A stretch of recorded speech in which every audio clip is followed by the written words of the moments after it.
लग्नानंतर होईलच प्रेम मालिकेच्या आजच्या महा एपिसोडच्या भाग 1 मध्ये प्रेक्षकांना आपण पाहत आहोत। खूपच धमाकेदार असा एपिसोड इथे रंगवलेला आहे या लोकांनी खरंच। आणि बघा ना प्रेक्षकांना किती लेट म्हणून एपिसोड दिलाय, सकाळपासून वाट बघतोय आपण सगळेजण, कारण महा एपिसोडच तेवढा महाभयंकर आहे, त्यामुळे त्यांनी बहुतेक लेट दिलेला आहे। कशाला वेळ वाया घालवायचा, चला मस्त रिव्ह्यू ऐकूयात। प्रेक्षकांना इथे होतं काय, काव्याच्या जेव्हाच लक्षात येतं तिचं ट्विन्स वॉच जे आहे ना ते इथे लायब्ररी मध्येच अडकले, तेव्हा ती धावतच आतमध्ये येत असते। इकडे अनिशा तिला प्रचंड थांबवण्याचा प्रयत्न करते, बाकीचे लोक खाली पळतायत तर ह्या दोघी वरती आलेल्या असतात। सगळे टीचर्स वगैरे हे ते सगळे जण तिथे असतात, आतमध्ये तिला जाऊ नको म्हणून सांगतात, पण काव्या मात्र अजिबात धीर धरत नाही, कारण जे ट्विन्स वॉच आहे पार्थला दिलेलं, तिला आणि पार्थला सेम होतं, तेच ट्विन्स वॉच इथे तिचं आतमध्ये गुंतलेलं असतं। आणि जेव्हाच तिच्या लक्षात येतं तेव्हा धावत येते। आता जेव्हा ते जे वॉच आहे ते एका बुकवर पडलेलं असतं तेव्हाच ती पाहते, पण प्रेक्षकांना इथे मात्र ना खरंच खूप आग महाभयंकर दाखवलेला आहे त्यांनी। काव्या आता तिची ओढणी अगोदरच तिनं जेव्हा ती आतमध्ये येत असते ना तेव्हा बाजूला टाकलेली असते, आणि जेव्हा वॉच दिसतं ना तेव्हाच ती तिथपर्यंत धावत जाते। आपण पाहतो नंदिनीने काव्याची बाजू घेतलेली असते, आणि त्यामुळेच पार्थ म्हणत असतो, हे बघ आई, काव्या जेन्युइन आहेत, अप्रामाणिक आहेत, आणि त्या जेन्युइन असल्यामुळे मला खूप आवडतात त्या। तेव्हाच इकडे मानिनी म्हणत असते, नाही पार्थ, अजिबात असं नाहीये, ती दिसते तशी अजिबात नाहीये, तुम्हाला नाही माहिती। तेव्हाच नंदिनी म्हणते, म्हणजे नेमकं काय म्हणायचं आई तुला, तू कशाबद्दल बोलतेस। तेवढ्यात आपल्या पार्थचा फोन वाजलेला असतो, कारण आपल्या अनिशाने त्याला कॉल केलेला असतो, कारण काव्या तर आतमध्ये गुंतली आहे। आणि तेव्हा अनिशा म्हणते, पार्थ जिजू तुम्ही कुठे आहात पार्थ जिजू। तेव्हाच पार्थ म्हणतो, काय झाले अनिशा, आग लागली, आग लायब्ररीमध्ये आग लागली, आणि काव्या त्या आगीमध्ये इथे अडकलेल्या आहेत। हे सगळं ऐकल्यानंतर आपला पार्थ मात्र खूपच शॉकमध्ये गेलेला असतो। तो म्हणत असतो, काय म्हणजे त्यांनी इतका आवाज हा महाभयंकर दाखवला ना। अनिशा तिकडून बोलत असताना, पार्थ जिजू, काव्या, त्याचबरोबर आग, आणि आपली काव्या आगीमध्ये अडकली आहे, लायब्ररीमध्ये अडकली आहे, असं इथे ती बोलत असतो। आणि तेव्हा लगेचच आता पार्थ मात्र धावतच काहीच न सांगता तिकडे निघालेला असतो। इकडे मात्र ह्या दोघी विचारात पडतात, अरे पार्थ सांगून तरी जा, कुठे चाललास, काय झालेलं आहे। तेव्हा लगेचच नंदिनी म्हणते, काय झालंय काव्या, कुठे आहे, काय झालंय, मला काहीच कळत नाहीये, आणि असं कसं होऊ शकतं हे सगळं, काव्याचा फोन सुद्धा लागत, तिचा फोन सुद्धा घरीच आहे, काय झालं असेल, माझी काव्या ठीक तर असेल ना, असा नंदिनीच्या मनामध्ये एका झटक्यात विचार येऊन जातो। इकडे मानिनी सुद्धा थोडीशी टेन्शन मध्ये चाललेली असते बरं का। तर आपण पाहतो जेव्हा काव्या ते वॉच पाहते, ते वॉच पाहिल्यानंतर इथे मात्र तिला पार्थचे आणि तिचे ते क्षण आठवत असतात, कशा पद्धतीने पार्थ बोलला होता, जेव्हा माझी ही नाडी बंद पडेल ना तेव्हाच हे घड्याळ बंद पडलेलं असेल। आणि त्यामुळे खरं पाहायला गेलं तर प्रेक्षकांनो इथे आपली काव्या तर कधीच प्रेमात पडली आहे, पण कबूल कोण करणार। आता एवढं मानिनीने एवढं सगळं महाभारत तिच्या समोर रचलंय, त्या ह्या सगळ्या चक्रव्यूहातून ती कशी बाहेर येईल देव जाणे। आता जेव्हाच ती ते पाहते आणि पाहिल्याबरोबर खरं तर ती वॉच पटकन उचलून घेते बरं का, इथे दाखवले त्यांनी, पण आता बाहेर कशी पडणार, कारण बुक्स आहेत, लायब्ररी म्हटलं तर बुक्स आहेत, आणि ते पूर्ण पेट घेतलेलं आहे, आणि त्यामुळे तिला ना आता थोडासा व्हेंटिलेशनचा प्रॉब्लेम होतो, त्यामुळे ती लगेच खाली कोसळते। आता खाली कोसळल्याबरोबर आपण पाहतो की तिच्या हातामध्ये वॉच तसंच असतं, पण खाली कोसळून जाते। तर इकडे आता मानिनी खूपच मोठ्या धक्क्यामध्ये असते, ती टेन्शनमध्ये असते। तेवढ्यातच आता इकडे हा पार्थ पण काही सांगून गेला नाही, काय करायची, काव्या पण इथेच फोन उचलत नाहीये किंवा इथेच ठेवून गेलेली आहे। त्याचबरोबर आपण पाहतो की इकडे आता लगेचच जीवा पण घरामध्ये नसतो, ह्या सगळ्या गोष्टीमुळे मानिशी थोडीशी त्रस्त असते। तेवढ्यातच आता वसू आणि रम्या आगीत तेल ओतण्यासाठी तिथे दोघी सुद्धा येतात। आता लगेचच इकडे ती म्हणत असते, अगं काय झालेलं आहे, कशाबद्दल तुमची एवढी चर्चा सुरू आहे, मानिनी काय झालंय, मला जरा सांगणार आहेस का तू। तेवढ्यातच आता वसू म्हणत असते, काय झाले ते तरी सांगणार आहेस का। तेव्हा नंदिनी म्हणते, काय झाले ना, अनिशाचा फोन आला होता आणि काव्याबद्दल काहीतरी कळलंय, त्यामुळे पार्थ धावतच निघून गेलाय। तेव्हा लगेचच वसू म्हणत असते, झालं मानिनी, मी तर तुला म्हणते त्या काव्याला हाताला धर आणि घराच्या बाहेर काढ, ती ना पार्थच्या आयुष्यामध्ये आल्यापासून नुसतं विघ्न, त्याचबरोबर त्याच्या जीवाला अजिबात सुख समाधान नाहीये। तेव्हा नंदिनी म्हणते, काय बोलताय हे तुम्ही, तुमचं तरी तुम्हाला कळतंय का। तेव्हा लगेचच त्या दोघी जणी सुद्धा म्हणत असते, अगं आई तू अगदी बरोबर बोलत आहेस, कारण खरं तर आत्ता ना ती हल्ली त्या पार्थच्या रूममध्ये सुद्धा राहत नाही, काय तर म्हणे अभ्यास करायचा आहे, सरळ सांगायचं ना पार्थ बरोबर संसारच करायचा नाहीये म्हणून। मला तर कळतच नाही, हा पार्थ ना का तिच्या एवढ्या मागे पुढे करतोय आणि पार्थला ती कशी वागते हे दिसत नाहीये का? अगं मानिनी, मी तर तुला एक गोष्ट सांगू का, त्या काव्याला जर पार्थ बरोबर संसार नसेल ना करायचा तर सरळ सरळ तू काय कर, त्या काव्याला म्हण सरळ सरळ तू हे घर सोडून निघूनच जा म्हणून. तेव्हा आता नंदिनीला खूपच राग येतो बरं का. आता नंदिनीला राग आल्यामुळे नंदिनी जोरातच ओरडते आणि म्हणत असते, 1 मिनिट वसवात्या, काय बोलताय काय तुम्ही? हे खरं तुमची शिक्षा माफ केली ना हीच सगळ्यात मोठी चूक झालेली आहे असं नंदिनी म्हणत असते. तेवढ्यातच आता विक्रम पाठीमागून आलेले असतात, कारण विक्रम हे जे आहे ते का खूप मोठ्या बिझनेस डीलसाठी बाहेर गेलेले होते आणि जेव्हाच ते परत येतात तेव्हा त्यांचा लगेच शब्द असतो, कोणी शिक्षा माफ केली यांची? ह्या दोघींची शिक्षा माफ करण्याची हिंमत कोणाची झाली? असं इथे ते बोलत असतात. तेवढ्यातच सगळेजण शॉक लागल्यासारखंच त्या दोघींकडे पाहतात. आता काव्या इकडे बेशुद्ध होत आलेली असते. ह्या धुराचा खूप त्रास होत असतो आणि तेव्हा लगेचच ती तिथे घायल होऊन पडते. इकडे अनिशा ओरडत असते, काव्या काव्या प्लीज उठ ग काव्या, काव्या प्लीज उठ ग काव्या, असं म्हणूनच ती आरडाओरडा करत असते. आणि इकडे मात्र काव्या बेशुद्ध होत आलेली असते. तर आपण पाहतो तेवढ्यातच तिथे आता पार्थ येतो. पार्थ आल्याबरोबर तो म्हणतो, काय झाले अनिशा, कुठे काव्या? तेव्हा लगेचच अनिशा म्हणते, ती बघा तिथे आहे काव्या, तुमचं ट्विन्स वॉच जे आहे ते तिच्या हातातून तिथे पडलं होतं आणि तीच घ्यायला ते गेलेली आहे. तर इकडे वळूयात. आता इकडे विक्रम म्हणत असतात, मानिनी हे मी काय ऐकतोय, ह्यांची शिक्षा कोणी माफ केलेली आहे? मानिनी तुझं घरामध्ये लक्ष नाहीये का? तू काय करतेस? अगं मी काही बिझनेस मीटिंगसाठी आउट ऑफ काय गेलो तर ह्या घराचं सगळं काही उद्ध्वस्त करून झालेलं आहे. मानिनी अगं पूर्वी तू घर किती चांगलं सांभाळायचीस, मी नेहमी घराच्या बाहेर असायचो पण मला कधीच त्या गोष्टीची खंत वाटली नाही आणि आज तर तू ह्या दोघींची शिक्षा माफ केलेली आहेस. अगं आत्ता सुद्धा काव्या घरामध्ये नाही, जीवाचा पत्ता नाहीये. त्याचबरोबर इथे पार्थ कसला तरी फोन आल्यामुळे धावतच घराच्या बाहेर गेलेला आहे. चाललंय काय ह्या घरामध्ये मानिनी? मला काही कळणार आहे का? तुझं लक्ष नाहीये ह्या घरावरती आणि तुझं लक्ष कुठे आहे मानिनी? अगं हे सगळं काय आहे? अगं जेव्हा मुलं लहान होती तेव्हा तू सगळं काही व्यवस्थित करायचीस, मी तुझ्या सगळं भरवशावर सोडून जातो आणि मग तू असं काय करतेस मानिनी? तुझं अजिबात लक्ष नाहीये का ह्या घराकडे? तेव्हाच आता इकडे मानिनी म्हणत असते, काय तुम्ही ह्या सगळ्या गोष्टींची शिक्षा आणि हे सगळं काही हे मला तुम्ही दोष देताय? तेव्हाच आता इकडे विक्रम म्हणत असतात, हो, कारण ह्या घरामध्ये आतापर्यंत तुझंच म्हणणं सगळेजण ऐकायचे. या घरामध्ये तुझ्या म्हणण्यानुसार कोणाचं कधी पान सुद्धा हल्लं नाही. मग आत्ताच असं काय झालेलं आहे मानिनी की तुझं कोणीच कसं काय ऐकत नाही? असंच आता इकडे विक्रम म्हणत असतात. आणि त्याचबरोबर इकडे ह्या दोघी तर आत्ता नवीन लग्न होऊन आलेल्या आहेत, त्या दोघी तुझ्या शब्दाबाहेर नाही येतं. मग आत्ता मला सांग हे सगळं काय चाललेलं आहे? तेव्हाच मानिनी म्हणते, नाही तुमचा काहीतरी गैरसमज होतोय. आता पहिल्यासारखं काहीच नाही राहिलेलं, खूप बदललंय. इथे कोणी कोणाचं ऐकत नाही. घरामध्ये काय चाललंय हे कोणालाही कोणाशी काही घेणं देणं नसतं. आता ह्या दोघांचं भांडण आणि त्याचबरोबर विक्रमची चिडचिड हे पाहून इथे रम्या आणि वसूला मात्र प्रचंड आनंद इथे होत असतो. वडाची साल पिंपळाला लावायची काही गरज नाहीये. स्वतःच्या चुकांचा फाफर उगाचच आता तू दुसऱ्यांच्या ह्याच्यावर माथी मारू नकोस. इथे नंदिनीने युगचं प्रकरण, प्रेम प्रकरण पकडलं म्हणून तू ह्यांची शिक्षा माफ केलीस. अगं तुझं लक्ष कुठं आहे? जर युग एक्झाम मध्ये नापास झालाय, तो मार्क्स मिळवू शकला नाही, तर यामध्ये तुझी चूक आहे ना.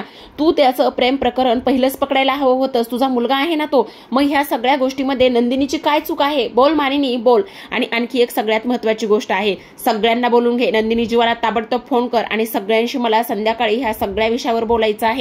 आणि असं म्हणूनच आता विक्रम खोलीमध्ये धावतच निघून जातात. आता मात्र नंदिनीला खूप मोठा प्रश्न पडतो. नंदिनी विचार करते, आता काय करणार आहे मी ह्या सगळ्या गोष्टीमध्ये? बाबांनी तर मला जीवाला फोन करायचा सांगितलेला आहे. खरं तर जीवाशी माझी बोलण्याची अजिबात इच्छा नाहीये, जीवाशी मी बोलू सुद्धा शकत नाही. मग हे सगळं काय आहे आता? असा नंदिनी विचार करते. तर आपण इकडे दुसऱ्या बाजूला पाहतो, जीवा त्याच मंदिरामध्ये आतापर्यंत तरी बसलेला असतो. आता त्याच मंदिरामध्ये जीवा बसल्यानंतर त्याला ते सगळं काही आठवतं. कशा पद्धतीने नंदिनी बोललेली होती, तुमचं स्वप्न पूर्ण करण्यासाठी तुम्ही माझ्या स्वप्नांची राख रांगोळी केली. तुम्ही असं का केलं जीवा, का केलं? माझ्या स्वप्नांचा तुम्ही चुरडा केलाय. त्याचबरोबर इथे आमचा आनंदच तुम्ही हिरावून घेतलात आणि ह्या सगळ्या गोष्टी तुमच्यामुळे झालेल्या आहेत. त्यामुळे मला तुमच्यासोबत राहायचं नाहीये, बोलायचं नाही, असं नंदिनी त्याच्यासोबत बोलली होती. ते सगळं आज इथे जीवाला आठवत असतं. त्यातच मंदिरामध्ये एक सुंदर जोडपं आलेलं असतं आणि मंदिरामध्ये त्या सुंदर जोडप्यामध्ये जो नवरा आहे त्यानं इथे त्याच्या बायकोसाठी मस्त मोगऱ्याचा गजरा आणलेला असतो आणि तो तिला चकाचक बाई म्हणत असतो। तेव्हाच आता जीवा वळून पाहतो आणि तेव्हा ती म्हणत असते, काय हो तुम्ही माझ्यासाठी एवढा सुंदर गजरा आणला? तेव्हा लगेचच तो म्हणतो, हो आज मी खूप खुश आहे। आणि तेव्हा जीवाने सुद्धा एकेकाळी कधीतरी नंदिनीला मस्त गजरा गिफ्ट केला होता तो क्षण त्याला आठवतो आणि तेव्हा इकडे तो म्हणतो, मी हे सगळं काही कसं विसरू शकतो? आज माझ्या पाठीमागे खंबीरपणे तू उभी राहतेस, प्रत्येक गोष्टीमध्ये मला तू सपोर्ट करतेस आणि ह्या सगळ्या गोष्टीमध्ये तुझा किती मोठा वाटा आहे हे काही नव्याने किंवा वेगळं सांगायला नकोय ना तुला? असं आता इकडे ते दोघी जोडप्यांचं इथे बोलणं सुरू असतं। तेव्हाच ती म्हणत असते, खरं पाहायला गेलं तर तुम्ही सुद्धा तेवढेच महत्त्वाचे आहात माझ्यासाठी। आपल्या दोघांचं सुख दुःख हे एकच तर आहे ना, आपण थोडी ना वेगळे आहोत, असं ह्या दोघांचं बोलणं सुरू असतं। आणि तेव्हा ती म्हणत असते, खरं तर मी खूप नशिबान आहे, तुमच्यासारखा जोडीदार मला मिळालाय। त्यावर लगेचच तो म्हणत असतो, नाही खरं तर मी जास्त नशिबान आहे की तुझ्यासारखी बायको मला मिळालेली आहे। हे सगळं जीवा इथे बसूनच ऐकत असतो आणि तेव्हा ते जोडपं मंदिरामध्ये जातं, दर्शन वगैरे घेतं आणि तिथून निघून जात असतं। तर आपण पाहतो की इकडे जीवा म्हणत असतो, नाही सगळं संपलेलं आहे, काहीच बाकी राहिलेलं नाहीये, सगळं संपलंय, नंदिनी मला कधीच माफ करणार नाहीये, ह्या सगळ्या गोष्टी माझ्यामुळे झालेल्या आहेत, आज नंदिनीचं जे स्वप्न होतं ते माझ्यामुळे धुळीस मिळालेलं आहे, असा सुद्धा तो इथे विचार करत असतो, बोलत असतो। तर आता प्रेक्षकांनो आपण पाहतो की इकडे दुसऱ्या बाजूला जो पार्थ आहे तो काव्याला वाचवण्यासाठी आगीमध्ये उडी मारत असतो। आता सगळेजण इथे पार्थला सुद्धा थांबवण्याचा प्रयत्न करत असतात, पण त्याला काव्याला वाचवणं तेवढं जास्त गरजेचं असतं। आता लगेचच पार्थ जो आहे तो काव्याला म्हणत असतो, काव्या काव्या हे काय आहे सगळं? तेव्हाच काव्या म्हणते, ट्विन्स वॉच। आणि तेव्हा लगेचच त्या पार्थ म्हणत असतो, वेडा आहात का तुम्ही, मूर्ख आहात का? पण काव्या म्हणते, पार्थ तुम्ही इथे कशाला आलेला आहात? प्लीज जा तुम्ही इथून जा, तुम्हाला काहीतरी होईल पार्थ, जा म्हणते ना मी तुम्हाला इथून, नको। तेव्हा लगेचच काव्या हे ते ट्विन्स वॉच पार्थला दाखवत असते। तेव्हा पार्थ म्हणतो, ह्या ट्विन्स वॉचसाठी तुम्ही आतमध्ये आलात, काय गरज होती आतमध्ये येण्याची? काव्याला धड पायावर नीट उभं सुद्धा राहता येत नसतं। तेवढ्यातच पार्थ तिला उभा करतो आणि उभा करून आता तिला सावरण्याचा तो प्रयत्न करत असतो, बाहेर काढण्याचा प्रयत्न करत असतो। तर आपण पाहतो की आता विक्रम आतमध्ये त्यांच्या बेडरूममध्ये जातात, तर मानिनी त्यांच्याकरिता चहा घेऊन येते। आता विक्रम मानिनीला म्हणतात, मानिनी चल आपण दोघे मिळून चहा पिऊयात। तेव्हाच आता मानिनी म्हणते, नाही नको, खाली तर तुम्ही मला चांगला चहा पाजलात ना। तेव्हा विक्रम म्हणतात, मानिनी असं का म्हणतेस? तेव्हा ती म्हणते, आता सगळ्या गोष्टीचं खापर माझ्या माती फोडलं, सगळ्यांसमोर माझ्यावर नाही ते आरोप तुम्ही केलेले आहेत, मग त्यातच सर सगळं आलं ना। तुम्ही इथे कितीतरी दिवस बाहेर असता, हे घर कसं चाललंय, कसं सांभाळते मी, ही एकटी मी सांभाळते। तेव्हा विक्रम म्हणतात, मानिनी इथे बघ आणि शांत बस, बरं बस इथे, असं म्हणून मानिनीला आता विक्रम तिथेच बाजूला बसवतात आणि म्हणतात, सांग ना का काय झालेलं आहे? तेव्हाच मानिनी म्हणते, आता सगळं काही मी सगळ्यांना एकत्रच डायनिंग टेबलवरच सांगेल, पण एक गोष्ट मात्र तुम्ही नीट लक्षात ठेवा, माझी मुलं म्हणजे माझ्यासाठी जीव की प्राण आहेत आणि त्यांना जर काही झालं तर मी कोणालाच सोडणार नाही किंवा कोणालाच माफ करणार नाही। त्याचबरोबर मानिनी म्हणते, तुम्हाला नाही माहिती, घरामध्ये खूप सगळं वातावरण बदललेलं आहे, आपली मुलंच आहेत आणि आपलीच असून आहेत, पण आपल्यापासून इथे खूप गोष्टी लपवल्या जातात, असं मानिनी म्हणते। तेव्हाच विक्रम म्हणतात, पण मानिनी तू हे सगळं कशाबद्दल आणि कोणाबद्दल सांगतेस ते तरी सांग एकदा। पण मानिनी म्हणते, नाही विक्रम, आता मी तुम्हाला आता ह्या सगळ्या गोष्टी सांगणार नाही, तुम्ही ह्या सगळ्या गोष्टीचं खापर माझ्या माती फोडले, ह्या सगळ्या गोष्टीला तुम्ही मला जिम्मेदार धरलेला आहे ना, तर मग ठीक आहे, आता बघा हे सगळं मी केव्हा आणि कधी सांगेल, पण एक गोष्ट मात्र नीट लक्षात ठेवा, माझ्या पार्थ आणि जीवाला काही झालं ना तर मी कोणालाच माफ करणार नाहीये। तेव्हाच आता इकडे विक्रम म्हणतात, पण मानिनी असं का म्हणतेस तू, कोणाला आणि काय होणार आहे? तेव्हा आता मानिनी म्हणते, तुम्हाला ऐकायचंच आहे ना, तर ठीक आहे, मी आता सगळ्यांना एकत्रच डायनिंग टेबलवरती सगळे जमल्यानंतर एकत्रच सगळ्यांना सांगेल। असं आता मानिनीने विक्रमला खूपच मोठं कोडं घातलेलं असतं। विक्रम तर विचारातच असतात, त्यांना तर कळत नाही मानिनी अशी का म्हणते म्हणून, कारण आतापर्यंत मानिनी एवढी हतबल आणि एवढी भावनी कधीच झालेली नव्हती। तिने आतापर्यंत हे घर खूप छान पद्धतीने सांभाळलेलं होतं, पण आज असं काय झालेलं आहे की आता मानिनी ह्या सगळ्या गोष्टी इथे बोलत आहे, काहीच कळायला मार्ग नाही, असं विक्रमचं झालेलं असतं। मानिनी असं बोलून आता तिथून निघून तर जाते, पण विक्रम मात्र खूपच मोठ्या विचारामध्ये गुंतलेले असतात। तर आता प्रेक्षकांनो आपण पाहतो इकडे दुसऱ्या बाजूला काव्या ही पार्थला म्हणत असते तुम्ही इथे नाही पार्थ तुम्ही जा बाहेर, पण आता इकडे काव्याला ती आग सहन होत नसते, त्यामुळे पार्थ स्वतःच्या अंगातलं जॅकेट तो काढतो आणि काव्याला घालत असतो. तेव्हाच आपण पाहतो आता तिला चालता येत नसतं म्हणून पार्थ लगेचच दोन्ही हातावरती तिला उचलून घेतो. आता दोन्ही हातावरती उचलून घेतल्यानंतर जेव्हाच बाहेर जायची वेळ येते तेव्हाच एक खूप मोठं लोखंडाचं रॅक त्याच्या अंगावर पडतं आणि तेव्हा तो धक्का देऊन काव्याला बाहेर काढतो. तेव्हा जोरातच आता इकडे काव्या पार्थ म्हणून ओरडलेली असते. तेव्हा आजूबाजूच्या लोकांनी मात्र कानाला आणि डोळ्याला हात आणि बंद केलेलं असतात. हे सगळं दृश्य त्यांना पाहवत वाटत नसतं. काव्या तर आवासून आणि त्याचबरोबर डोळे मोठे करूनच त्या कोसळलेल्या पार्थकडे पाहत असते, कारण हे खूपच महाभयंकर झालेलं असतं. तर आता प्रेक्षकांनो आपण दुसऱ्या बाजूला पाहूयात. इथे मंदिरासमोर जो दिवा लावलेला असतो तो विझणार तेवढ्यातच नंदिनी आणि मानिनी येतात. दोघी मिळून तो दिवा इथे वाचवण्याचा प्रयत्न करतात आणि त्याचबरोबर आपण पाहतो की आता तो दिवा वाचलेला असतो, विझता विझता वाचलेला असतो आणि तेव्हा दोघी सुद्धा एकमेकींकडे पाहतात, पण मात्र काहीच कोणाशी त्या एकमेकींशी बोलत नसतात. तर आता प्रेक्षकांनो सगळ्यात महत्त्वाची गोष्ट म्हणजे की इथे आता नंदिनीला फोन आलेला असतो आणि तेव्हा नंदिनीला खूपच मोठा धक्का बसतो, कारण तो फोन असतो अनिशाचा. त्याचबरोबर इकडे आता लगेचच जो जीवा आहे त्याला सुद्धा अनिशाचा फोन येतो. तो म्हणत असतो हा अनिशा बोल, आणि तेव्हा त्याला सुद्धा अनिशा ह्या सगळ्या गोष्टी सांगण्याचा प्रयत्न करत असते आणि तेव्हाच जीवा खूप मोठ्या धक्क्यात जातो. त्याच्या हातामध्ये असलेला जो फोन आहे तो डायरेक्टच खाली पडतो. त्याच्या हातामधला फोन खाली पडल्यानंतर त्याला तर खूप मोठा धक्का बसतो, कारण त्याचा भाऊ पार्थ म्हणजे त्याच्यासाठी जीव की प्राण ह्या सगळ्या गोष्टी असतात. तर आता तो सुद्धा अगदी चक्र होऊन गेलेला असतो. आता धावतच सगळेजण प्रेक्षकांनो हॉस्पिटलमध्ये जातात. मानिनी, विक्रम, त्याचबरोबर इकडे जीवा, नंदिनी, काव्या आणि अनिशा, त्याचबरोबर पार्थ हे सगळेजण हॉस्पिटलमध्ये जातात, कारण ॲम्ब्युलन्सने पार्थला हॉस्पिटलमध्ये आणलेलं असतं. आता लगेचच तो खूपच जास्त क्रिटिकल सिच्युएशनमध्ये असतो, कारण एवढं मोठं जे काही तापलेलं लोखंडाचं रॅक असतं ते त्याच्यावर अंगावर पडलेलं असतं आणि त्यामुळे तो खूपच नाजूक अवस्थेमध्ये पोहोचलेला असतो. आता लगेचच त्याला आतमध्ये घेतात आणि त्याच्यावर डॉक्टर उपचार करायला सुरुवात करत असतात. खरं पाहायला गेलं प्रेक्षकांनो तर त्याला श्वास घ्यायला सुद्धा त्रास होत असतो, कारण तिथे असलेल्या धुरामुळे त्याच्या नाकातोंडात पूर्ण धूर गेलेला असतो आणि त्यामुळे त्याला होणारा त्रास पाहून आता डॉक्टर सुद्धा खूप हायपर होतात. बऱ्याच शरीरावर छोट्या मोठ्या जखमा सुद्धा झालेल्या असतात. आता ऑक्सिजनवर त्याला ठेवण्यात येतं. इकडे मात्र काव्या खूप जास्त टेन्शनमध्ये असते. विक्रम मानिनीला समजावतात, तिला शांत करण्याचा प्रयत्न करतात. तर आता आपण पाहतो की काव्या इथे पार्थचं जे जॅकेट आहे, ब्लेझर आहे ते काढून ठेवते आणि तेव्हा नंदिनी तिच्या जवळ येते. रडत असते नंदिनी आणि तेव्हाच काव्याला विचारते, काव्या हे सगळं काय झाले, तुला भाजलं तर नाही ना, तू बरी आहेस ना, तुला पोळलं तर नाही ना कुठे? तेव्हाच काव्या म्हणते नाही ताई तू शांत हो, मी ठीक आहे, मला नाही भाजलं, मी बरी आहे. पण तेव्हा हे सगळं कसं काय झालेलं आहे? तेव्हाच आता काव्या म्हणते ताई काय आहे ना, आमच्या लायब्ररीमध्ये सकाळपासूनच इथे लाईटचा प्रॉब्लेम होता, आम्ही तिथे स्टडी करत बसलो होतो आणि तेव्हा अचानकच लायब्ररीला आग लागली. लायब्ररीला आग लागल्यानंतर इथे आम्ही तिथून बाहेर पडण्याचा प्रयत्न केला, पण इथे जे पार्थाने मला ट्विन्स वॉच दिलेलं होतं ना ते वॉच इथे माझं लायब्ररीतच राहिलं आणि जेव्हा मला ती गोष्ट समजली तेव्हा मी ते लायब्ररीतलं वॉच आणण्यासाठी आतमध्ये गेले आणि तेव्हा मी खूपच तिथेच अडकले, कारण तिथे लायब्ररीला खूपच आग लागली होती, पेट धरला होता आणि त्यामुळे मी तिथेच अडकले.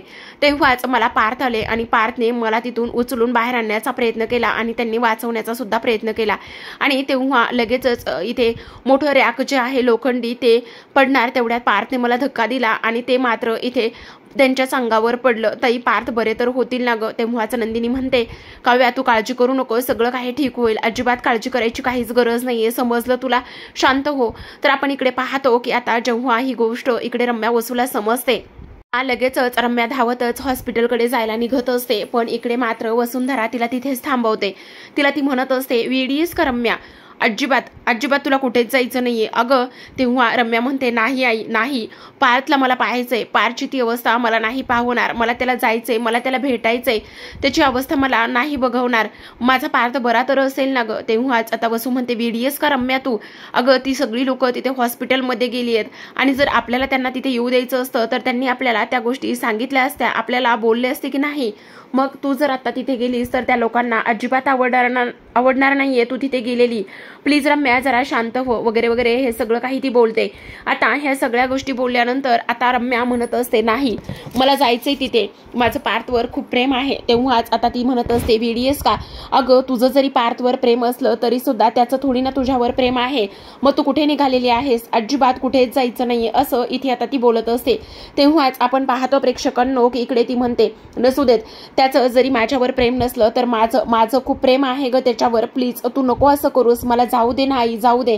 तुला माहितीये ना लहान असताना जेव्हाच त्याला इथे कावीळ झाली होती आणि कावीळ झाली होती तेव्हा सगळ्यात जास्त इथे मी त्याची काळजी घेतली होती. आणि तुला आणखी एक गोष्ट सांगू आई, इथे मी त्या मंदिरात सुद्धा जाऊन त्याच्याकरिता प्रार्थना केली होती, दिवे लावले होते, तुला आठवतंय ना सगळं. नाही आई मला पार्थला पाहायचंय ग, मला पार्थकडे जायचंय ग. तेव्हाच आता इकडे वसुंधरा म्हणत असते तू वेडीएस का, तू मूर्ख आहेस का, असं अजिबात काहीच नाही करायचं, शांत बस, कुठेही तुला जायचं नाहीये, कारण त्या लोकांना तू तिथे गेलेली अजिबात आवडणार नाहीये. आणि सगळ्यात महत्वाची गोष्ट म्हणजेच की हे बघ तो घरी आल्यावर आणि त्याचबरोबर आपण इकडे खात्री करून घेऊ, कोणाला तरी विचारून घेऊया की तो कसा आहे काय आहे म्हणून. तेव्हा लगेचच रम्या म्हणते आई नाही अजिबात नाही, मी नाही थांबणार आहे, काही जरी झालं तरी सुद्धा मी पार्थकडे जाणारच आहे, काही जरी झालं तरी सुद्धा मला पार्थला भेटायचंय. असं म्हणूनच आता रम्या तिथून निघणार असते आणि ती म्हणते ठीक आहे मी मंदिरामध्ये जाते आणि देवाकडे पार्थसाठी प्रार्थना करते, आई मला प्लीज जाऊ दे ग, आई मला प्लीज जाऊ दे ग. असाच इथे आता ती विचार करत असते. तर आता प्रेक्षकांनो आपण पाहतो की इकडे लगेचच रम्या वसूचं काहीच ऐकत नसते आणि वसूचं काहीच न ऐकून घेता ती आता इकडे मंदिरामध्ये पार्थसाठी प्रार्थना करायला निघालेली असते. तर आता प्रेक्षकांनो पुढील भाग म्हणजेच पार्ट 2 सुद्धा लवकरच अपलोड होणार आहे, तो सुद्धा खूप एन्जॉय करा, कारण त्या पार्टमध्ये आपल्याला असं पाहायला मिळणार आहे की मानिनी ह्या सगळ्या गोष्टीबद्दल काव्याला जिम्मेदार धरते. तर एन्जॉय करा.